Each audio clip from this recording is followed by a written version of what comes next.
ਅਗਲੀ ਗੱਲ ਕਰੀਏ ਆਪਾਂ ਖੇਤੀ ਨੀਤੀ ਦੇ ਬਾਰੇ। ਆਪਾਂ ਕਈ ਦਿਨਾਂ ਤੋਂ ਇਹਦੇ ਉੱਤੇ ਚਰਚਾ ਕਰ ਰਹੇ ਹਾਂ। ਜਿਵੇਂ ਵੀ ਕੋਈ ਖਬਰ ਆਉਂਦੀ ਹੈ, ਆਪਾਂ ਖੇਤੀ ਨੀਤੀ ਦੇ ਖਰੜੇ ਬਾਰੇ ਜਿਹੜੀ ਕੈਬਨਿਟ ਦੀ ਮੀਟਿੰਗ ਜਾਂ ਸਰਕਾਰ ਦੇ ਵੱਲੋਂ ਜਿਹੜੀ ਖੁੱਡੀਆਂ ਸਾਹਿਬ ਨੇ ਮੀਟਿੰਗ ਕੀਤੀ ਸੀ, ਆਪਾਂ ਉਹਦੇ ਬਾਰੇ ਵੀ ਖਬਰ ਸਾਂਝੀ ਕੀਤੀ ਸੀਗੀ ਸ਼ਰਮਾ ਜੀ। ਐਸਕੇਐਮ ਨੇ ਇਹਨੂੰ ਪੰਜਾਬ ਵਿਰੋਧੀ ਕਰਾਰ ਦਿੱਤਾ ਜੀ, ਕੇਂਦਰ ਦੀ ਭੇਜੀ ਜਿਹੜੀ ਖੇਤੀ ਨੀਤੀ। ਪ੍ਰਵੀਨ ਜੀ, ਜਿਸ ਦਿਨ ਇਹ ਖਰੜੇ ਦੀ ਚਰਚਾ ਸਾਹਮਣੇ ਆਈ ਸੀ, ਹਾਂਜੀ, ਕਿ ਕੇਂਦਰ ਨੇ ਇਹ ਖਰੜਾ ਨਵੀਂ ਖੇਤੀ ਪਾਲਿਸੀ, ਨਵੀਂ ਮੰਡੀ ਕਰਨ ਦੀ ਪਾਲਿਸੀ ਦੇ ਹਵਾਲੇ ਨਾਲ ਪੰਜਾਬ ਸਰਕਾਰ ਨੂੰ ਭੇਜਿਆ। ਅਜੇ ਪੰਜਾਬ ਸਰਕਾਰ ਨੇ ਉਹਦੇ ਪੰਨੇ ਫਰੋਲੇ ਵੀ ਨਹੀਂ ਸੀ। ਜੇ ਫਰੋਲ ਵੀ ਲਏ ਸੀ ਤਾਂ ਉਹ ਬੋਲਣ ਲਈ ਤਿਆਰ ਨਹੀਂ ਸੀ। ਆਪਾਂ ਉਹਦੇ ਤੇ ਵਿਸਥਾਰ ਚਰਚਾ ਕਰਦੇ ਹਾਂ। ਗੱਲ ਕਹੀ ਸੀ ਕਿ ਪੰਜਾਬ ਹਿੱਤ 'ਚ ਨਹੀਂ ਹੈ। ਮੈਂ ਕਿਸਾਨੀ ਦੀ ਗੱਲ ਨਹੀਂ ਕਰ ਰਿਹਾ, ਮੈਂ ਸਮੁੱਚੀ ਪੰਜਾਬ ਹਿੱਤ ਦੀ ਗੱਲ ਕਰ ਰਿਹਾ। ਬਿਲਕੁਲ ਜੀ। ਇਹ ਖੇਤੀ ਖਰੜਾ, ਇਹ ਖੇਤੀ ਪਾਲਿਸੀ ਦਾ ਖਰੜਾ ਕੱਲਾ ਕਿਸਾਨ ਵਿਰੋਧੀ ਨਹੀਂ ਹੈ, ਸਮੁੱਚੀ ਪੰਜਾਬ ਵਿਰੋਧੀ ਹੈ। ਔਰ ਜੇਕਰ ਇਹ ਬਾਕੀ ਸੂਬਿਆਂ ਨੂੰ ਵੀ ਇਸੇ ਤਰ੍ਹਾਂ ਗਿਆ, ਸਾਰੇ ਭਾਰਤ ਦੇ ਵੱਖ-ਵੱਖ ਸੂਬਿਆਂ ਨੂੰ, ਤਾਂ ਇਹ ਪੂਰੇ ਮੁਲਕ ਵਿਰੋਧੀ ਹੈ। ਇਹਦੇ ਉੱਤੇ ਨਜ਼ਰਸਾਨੀ ਸਾਂਝੇ ਰੂਪ 'ਚ ਕਰਨੀ ਲੋੜ ਹੈ। ਬਿਲਕੁਲ ਸਹੀ। ਪੰਜਾਬ ਸਰਕਾਰ ਇਹਨੂੰ ਦੱਬ ਕੇ ਬੈਠ ਗਈ। ਉਹ ਇਹਦੇ ਤੇ ਚਰਚਾ ਕਰਨ ਨੂੰ 25 ਨਵੰਬਰ ਦਾ ਖਰੜਾ ਆਇਆ ਹੋਵੇ ਤੇ ਤੁਸੀਂ ਜਾ ਕੇ ਦਸੰਬਰ ਦੀ 13-14 ਤਰੀਕ ਤੋਂ ਬਾਅਦ ਜਦੋਂ ਤੁਹਾਨੂੰ ਸਵਾਲ ਹੋਣ ਲੱਗਣ, ਫਿਰ ਤੁਸੀਂ ਮਾੜੀ ਜੀ ਗੱਲ ਕਰਨ ਲੱਗੋ।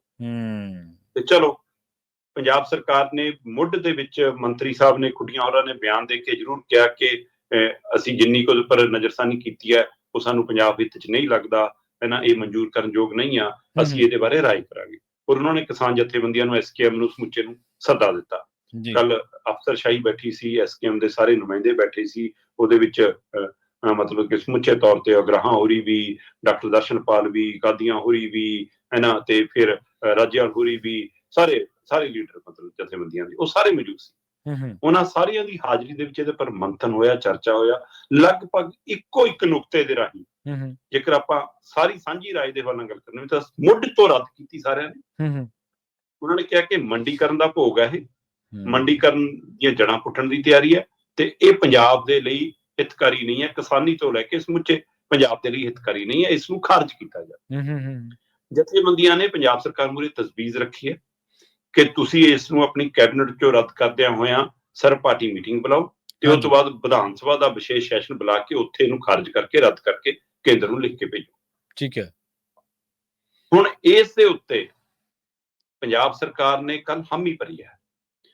ਖਾਸ ਕਰ ਮਸਲਾ ਤਾਂ ਇਹ ਹੈ ਕਿ ਜੇ ਸੱਚਮੁੱਚ ਪੰਜਾਬ ਦੀ ਹੋਂਦ ਵਾਲਾ ਪਹਿਲੂ ਹੈ, ਜੇ ਇੰਨਾ ਗੰਭੀਰ ਪਹਿਲੂ ਹੈ, ਤਾਂ ਕੱਲ ਮੀਟਿੰਗ ਦੀ ਅਗਵਾਈ ਮੁੱਖ ਮੰਤਰੀ ਸਾਹਿਬ ਨੂੰ ਕਰਨੀ ਚਾਹੀਦੀ ਸੀ। ਤੇ ਮੁੱਖ ਮੰਤਰੀ ਸਾਹਿਬ ਦਾ ਤਾਂ ਅਜੇ ਤੱਕ ਇਸ ਦੇ ਉੱਤੇ ਕੋਈ ਟਵੀਟ ਤੱਕ ਨਹੀਂ ਆਇਆ। ਬਿਲਕੁਲ ਸਹੀ ਹੈ, ਬਿਲਕੁਲ। ਬਿਆਨ ਤਾਂ ਦੂਰ ਦੀ ਗੱਲ ਹੈ, ਕੋਈ ਟਿੱਪਣੀ ਵੀ ਨਹੀਂ, ਟਵੀਟ ਵੀ ਨਹੀਂ ਆਇਆ। ਤੇ ਮੁੱਖ ਮੰਤਰੀ ਸਾਹਿਬ ਕੱਲ ਆਪਣੇ ਤੀਰ ਕਮਾਨ ਚਲਾਉਂਦੇ ਫਿਰ ਰਹੇ ਸੀ, ਅੰਮ੍ਰਿਤਸਰ, ਜਲੰਧਰ, ਲੁਧਿਆਣਾ। ਚਲੋ, ਖੁੱਡੀਆਂ ਸਾਹਿਬ ਨੇ ਹਾਮੀ ਭਰੀ ਹੈ ਕਿ ਠੀਕ ਹੈ ਜੀ, ਅਸੀਂ ਇਹਦੇ ਤੇ ਸਰਬ ਪਾਰਟੀ ਮੀਟਿੰਗ ਵੀ ਬੁਲਾਵਾਂਗੇ, ਅਸੀਂ ਇਹਦੇ ਤੇ ਵਿਸ਼ੇਸ਼ ਸੈਸ਼ਨ ਵੀ ਬੁਲਾਵਾਂਗੇ। ਠੀਕ ਹੈ। ਹੁਣ ਮੈਨੂੰ ਨਹੀਂ ਇਹ ਪਤਾ ਕਿ ਇਹ ਖੁੱਡੀਆਂ ਸਾਹਿਬ ਦੇ ਆਪਣੇ ਮਨ ਦਾ ਭਾਵ ਹੈ ਜਾਂ ਉਹਨਾਂ ਨੇ ਜਿਹਨੂੰ ਹਰਾ ਪੈਨ ਫਿਲਹਾਲ ਦਿੱਲੀ ਵਾਲਿਆਂ ਨੇ ਫੜਾਇਆ ਹੋਇਆ ਉਹ ਤੋਂ ਮਨਜ਼ੂਰੀ ਲੈ ਕੇ ਕਹੀ ਹੈ ਗੱਲ, ਜਾਂ ਜਿਨ੍ਹਾਂ ਨੇ ਪੈਨ ਫੜਾਇਆ ਉਹਨਾਂ ਤੋਂ ਵੀ ਮਨਜ਼ੂਰੀ ਲੈ ਕੇ ਕਹੀ ਹੈ ਗੱਲ। ਕਿਉਂਕਿ ਖੁੱਡੀਆਂ ਸਾਹਿਬ ਦੇ ਅਧਿਕਾਰ 'ਚ ਨਹੀਂ ਹੈਗਾ ਇਹ ਸਾਰਾ ਕੁਛ ਕਿ ਹਾਂ ਉਹ ਸਰਬ ਪਾਰਟੀ ਮੀਟਿੰਗ ਬੁਲਾ ਲੈਣ ਤੇ ਵਿਸ਼ੇਸ਼ ਇਜਲਾਸ ਬੁਲਾ ਲੈਣ। ਇਹ ਤਾਂ ਜੋ ਉੱਪਰੋਂ ਤਾਰਾਂ ਹਿੱਲਣਗੀਆਂ, ਉੱਪਰੋਂ ਹਰੀ ਝੰਡੀ ਹੋਊਗੀ, ਇਹ ਤਾਂ ਹੈ। ਕੀ ਉਹਨਾਂ ਤੋਂ ਮਨਜ਼ੂਰੀ ਲੈ ਕੇ ਉਹਨਾਂ ਨੇ ਗੱਲ ਕਹੀ ਹੈ ਜਾਂ ਅਜੇ ਫੈਸਲਾ ਆਉਣ ਵਾਲੇ ਸਮੇਂ 'ਚ ਲੈਣਗੇ, ਫਿਰ ਦੇਖਣਾ ਹੋਊਗਾ।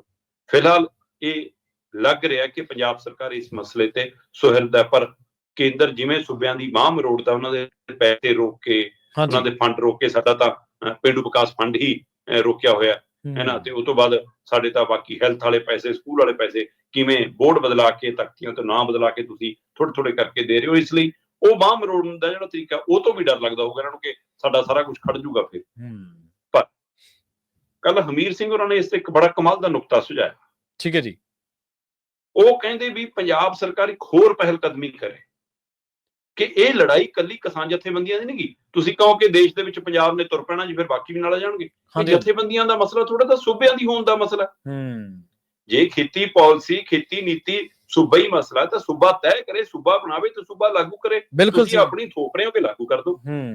ਇਹਦਾ ਮਤਲਬ ਤਾਂ ਇਹ ਸੂਬਿਆਂ ਦੇ ਹੱਕ ਤੇ ਡਾਕਾ ਹੈ, ਸੂਬਿਆਂ ਦੀ ਹੋਂਦ ਤੇ ਡਾਕਾ। ਸੋ ਇਸ ਲਈ ਕਹਿੰਦੇ ਕਿ ਲੜਾਈ ਕੱਲੀ ਕਿਸਾਨ ਜਥੇਬੰਦੀਆਂ ਕਿਉਂ ਲੜਨ, ਸਰਕਾਰਾਂ ਲੜਨ, ਸਰਕਾਰਾਂ ਨੂੰ ਲੜਨੀ ਚਾਹੀਦੀ ਹੈ। ਉਹਨਾਂ ਨੇ ਇੱਕ ਨੁਕਤਾ ਸੁਝਾਇਆ, ਉਹ ਕਹਿੰਦੇ ਪੰਜਾਬ ਸਰਕਾਰ ਇੱਕ ਹੋਰ ਪਹਿਲ ਕਦਮੀ ਕਰੇ, ਸਮੁੱਚੇ ਮੁਲਕ ਦੇ ਸੂਬਿਆਂ ਦੇ ਮੁੱਖ ਮੰਤਰੀਆਂ ਨੂੰ ਬੁਲਾ ਕੇ ਇੱਕ ਮੀਟਿੰਗ ਕਰੇ ਇਸ ਮਸਲੇ ਤੇ। ਉਹਨਾਂ ਕੋਲ ਵੀ ਪਾਲਿਸੀ ਦੇ ਖਰੜੇ ਗਏ ਨੇ, ਜਿਹੜੇ ਨਹੀਂ ਆਉਣਗੇ ਉਹ ਵੀ ਜਨਤਾ ਦੀ ਕਚਹਿਰੀ 'ਚ ਨੰਗੇ ਹੋ ਜਾਣਗੇ, ਜਿਹੜੇ ਆਉਣਗੇ ਉਹ ਵੀ ਪਤਾ ਲੱਗ ਜੂਗਾ। ਸੋ ਜਦੋਂ ਇਕੱਠੀ 8 10 12 15 ਜਿੰਨੇ ਵੀ ਮੁੱਖ ਮੰਤਰੀ ਇਕੱਠੇ ਹੋਣ, ਮਤਲਬ ਉਹਨੇ ਸੂਬੇ ਇਕੱਠੇ ਹੋਣ, ਇੱਕ ਨੁਕਾਤੀ ਤੌਰ ਤੇ ਇੱਕ ਸੂਤਰ 'ਚ ਭੇਜਣਗੇ ਕਿਹਾ ਖਾਰਜ ਖਾਰਜ ਖਾਰਜ, ਫਿਰ ਕਹਿੰਦੇ ਸ਼ਾਇਦ ਕੇਂਦਰ ਨੂੰ ਸਮਝ ਆਵੇ। ਸੋ ਕੀ ਇਹ ਪਹਿਲ ਕਦਮੀ ਪੰਜਾਬ ਸਰਕਾਰ ਕਰ ਸਕਦੀ ਹੈ? ਕੀ ਮੁੱਖ ਮੰਤਰੀ ਭਗਵੰਤ ਮਾਨ ਇਸ ਕੰਮ ਲਈ ਆਪਣੀ ਸ਼ਿੱਦਤ ਦਿਖਾ ਸਕਦੇ ਨੇ? ਚਲੋ ਉਹ ਤੋਂ ਪਹਿਲਾਂ ਤਾਂ ਅਜੇ ਨਜ਼ਰ ਇਸੇ ਤੇ ਹੈ ਜੀ, ਉਹ ਆਪਣੀ ਕੈਬਨਿਟ 'ਚ ਇਸ ਨੂੰ ਰੱਦ ਕਰਨ, ਸਰਬ ਪਾਰਟੀ ਮੀਟਿੰਗ ਬੁਲਾ ਕੇ ਉਹ 'ਚ ਖਾਰਜ ਕਰਨ, ਤੇ ਉਸ ਤੋਂ ਬਾਅਦ ਵਿਧਾਨ ਸਭਾ ਦਾ ਸੈਸ਼ਨ ਬੁਲਾਉਣ। ਫਿਰ ਦੇਖਦੇ ਜੀ ਕਿੱਧਰ ਨੂੰ ਜਾਂਦੇ ਆ। ਵਿਰੋਧੀ ਧਿਰ ਵੀ ਇਹਦੇ ਕਿਤੇ ਨਜ਼ਰ ਨਹੀਂ ਆਈ। ਨਹੀਂ ਬਿਲਕੁਲ ਨਹੀਂ। ਅਜੇ ਤੱਕ ਅਕਾਲੀ ਹੈ ਜਾਂ ਕਾਂਗਰਸੀ ਜਿਨ੍ਹਾਂ ਨੂੰ ਲੱਗਦਾ ਕਿ ਸਾਡੇ ਪੈਰ ਥੱਲੇ ਐਂ ਬਟੇਰ ਆ ਜਾਊਗਾ, ਹੈਨਾ, ਉਹ ਕਿਤੇ ਨਹੀਂ ਨਜ਼ਰ ਆਏ। ਤੇ ਪਰ ਜਿਨ੍ਹਾਂ ਦੇ ਪੈਰ ਥੱਲੇ ਬਟੇਰ ਆਉਣਾ, ਉਹ ਆਮ ਆਦਮੀ ਪਾਰਟੀ ਨੂੰ ਲੱਗ ਰਿਹਾ ਕਿ ਅਕਾਲੀ ਦਲ ਦਾ ਜੋ ਸਥਿਤੀ ਹੋ ਰਹੀ ਆ, ਸਾਡੇ ਪੈਰ ਪੱਕੇ ਲੱਗ ਰਹੇ ਨੇ।